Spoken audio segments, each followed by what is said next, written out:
All right, so this week I've got an interesting kind of a fire effect that I had demonstrated at Photoshop World last week, and it went over so well that a lot of people were asking if I was going to post it as a tutorial, and here you go.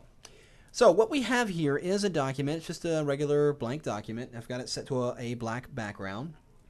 And I've gone ahead and created a new blank layer, as you see right here. And what we're going to do is we need to first create the layer style that we're going to use to apply to this fire effect. So what we're going to first do is go over here and grab our brush tool, and let's go inside the brush menu, and I'm just going to grab this soft edge brush here, and we're going to make sure we're painting with white as our foreground color. So if you're not set to that, just simply press the D key and then the X key, and that will set the default colors and then flip them around so white is in the foreground. And I'm just going to go into my document and just paint a stroke. Doesn't matter what it is, it just needs to be there so we can visibly see our layer style taking shape.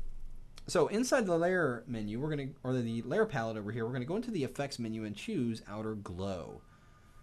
And we're going to go inside the color swatch here and change this. I'm going to move this up to the very top and grab this really harsh red color here. And we're going to set the blend mode to hard light. And we're going to push the opacity all the way up to 100. And you can see it's taking shape there, looking pretty good. I'm going to, in fact, increase the size a little bit to around 10. Now, before I OK out of this, we're going to activate the inner glow. I'm going to click on that swatch again, and this time we're going to go in here and move it down to get a really kind of a bright orange color. Really orangish yellow color. We'll click OK on that one. I'm going to change the blend mode again to hard light.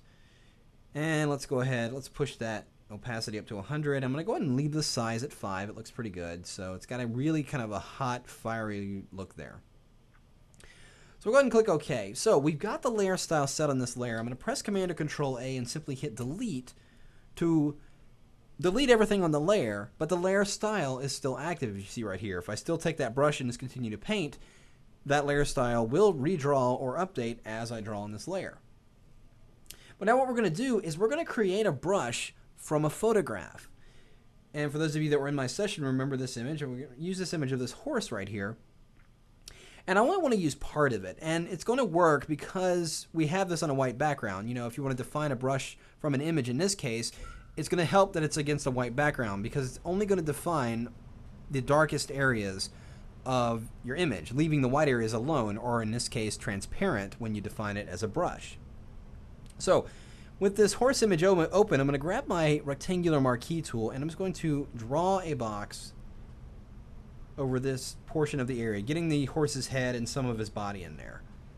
And we're going to go into the edit menu, go down here and choose Define Brush Preset. And you'll see it there. We'll go ahead and click OK.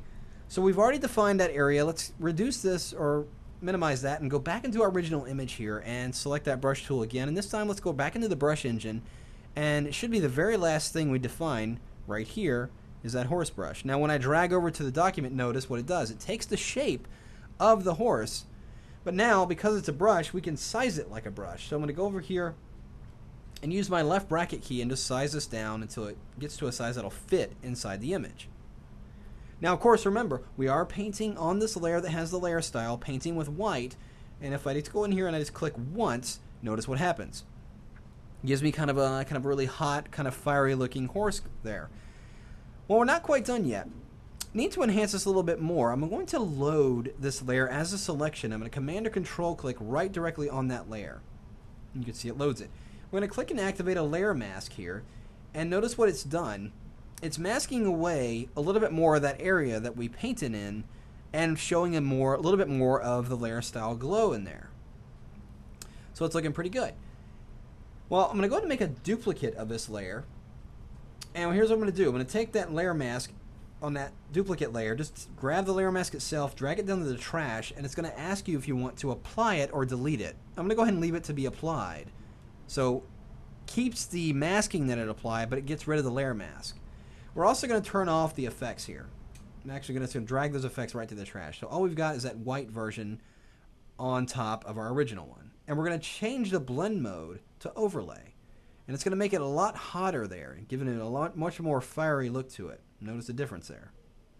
And that's simply just by having that on its own layer and then changing the blend mode. Well, now we're going to take it a little bit further. Now for this case, I'm going to go ahead and take this layer mask and throw it away too, because we've gone ahead and applied the effect we want it to look. It's looking the way I want it to, and everything looks good. Well, now what I want to do is go over here and grab my smudge tool, and let's get a relatively soft, just a normal edge brush here.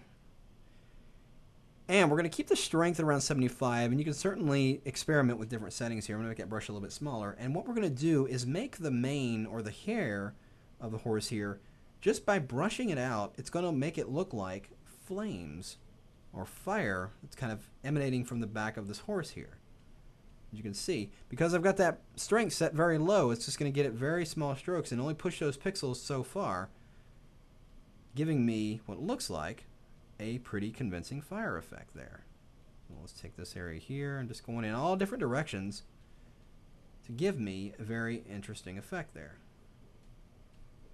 And this is all because of that layer style. It's taken shape. So we can paint right on these layers and modify it, and the layer style will constantly update depending on how you manipulate the pixels on the layer, giving us that really cool fire effect in the end.